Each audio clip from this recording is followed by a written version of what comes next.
Welcome to RM biology.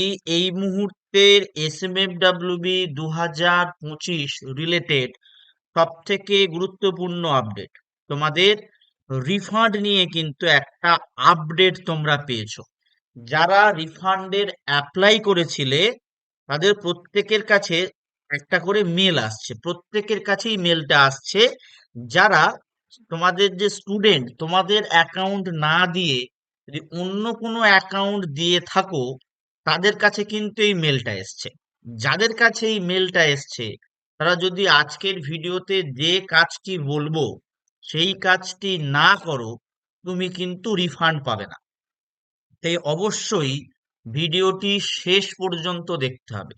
ভিডিওটি শেষ পর্যন্ত না দেখলে তুমি জানতেও পারবে না এবং তুমি কিন্তু রিফান্ডের টাকাটাও পাবে না। তো চলো শুরু করা যাক। দেখো, তো প্রত্যেকের কাছে এরকম একটা ইমেল আসছে, considering A mismatch in the name of the student requesting for refund of course fees with the name of the account holder as declared or provided by you for refund of course fees. You are hereby informed to confirm by mail latest by 15/12/2025, mentioning the bank account details as provided by you for refunding the course fees pertains to you. Please mention your 6-digit application number in the mail.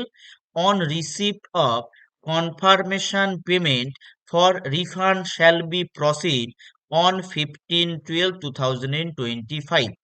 এটার বাংলা মানে হচ্ছে, যেহেতু তুমি তোমার নিজের account দাওনি, তুমি দিয়েছো তোমার বাড়ির কারোর অ্যাকাউন্ট বা বাবার অ্যাকাউন্ট বা অন্য যে অ্যাকাউন্টে তুমি টাকাটা ফেরত পেতে চাইছো সেই অ্যাকাউন্টটাই দিয়েছো, সেক্ষেত্রে বোর্ড তোমার কাছ থেকে একটা ক্ল্যারিফিকেশন চাইছে তুমি যে জিনিসটা প্রোভাইড করেছো সেটা তোমার থেকে বিলং করে কিনা, অর্থাৎ যদি রিফান্ডটা করা হয় সেই টাকাটা বা সেই জিনিসটা তোমার কাছে পৌঁছবে কিনা।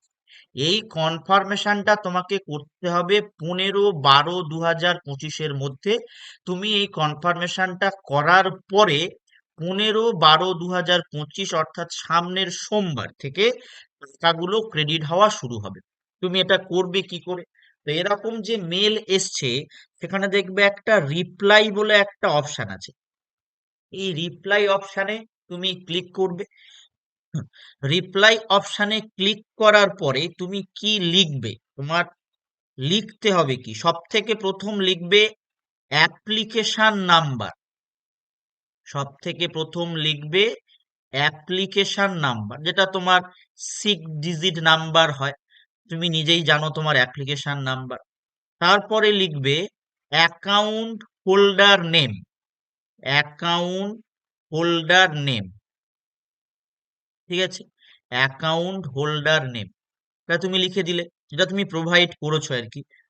হুম। তারপরে লিখবে তোমার অ্যাকাউন্ট নম্বর, তারপরে লিখবে ব্যাংক নেম, ঠিক আছে? ব্যাংক নেম এটা, তারপরে লিখবে আইএফএসসি কোড, অথবা এই জায়গাটায় যেমন সাজানো আছে এই name, bank account, IFSC code, মানে এটা নিচে আসবে এটা উপরে যাবে, এইগুলো সব লিখে দেবে একদম সঠিকভাবে যেগুলো তুমি প্রোভাইড করেছো। দিয়ে নিচে কি লিখবে, above mention banking details, above mentioned banking details is pertains to me, pertains to me। এটা যাদের এই মেলটা এসছে তারাই এটা করবে, ঠিক আছে? এছাড়া আর একটা উপায় তোমরা অবলম্বন করতে পারো, সেটা হচ্ছে তোমরা বাই মন্ডে অর্থাৎ সোমবার দিন তোমরা কিন্তু বোর্ডকে ফোন করে নিতে পারো, বোর্ডে কল করে নিতে পারো, ঠিক আছে? বোর্ডে তোমরা কল করে নিতে পারো, ঠিক আছে? এই মেলটা করে দেওয়ার পরেই কিন্তু কলটা করবে, মেলটা অবশ্যই অবশ্যই করবে, ঠিক আছে? বোর্ডে কল করে নাও, ঠিক আছে?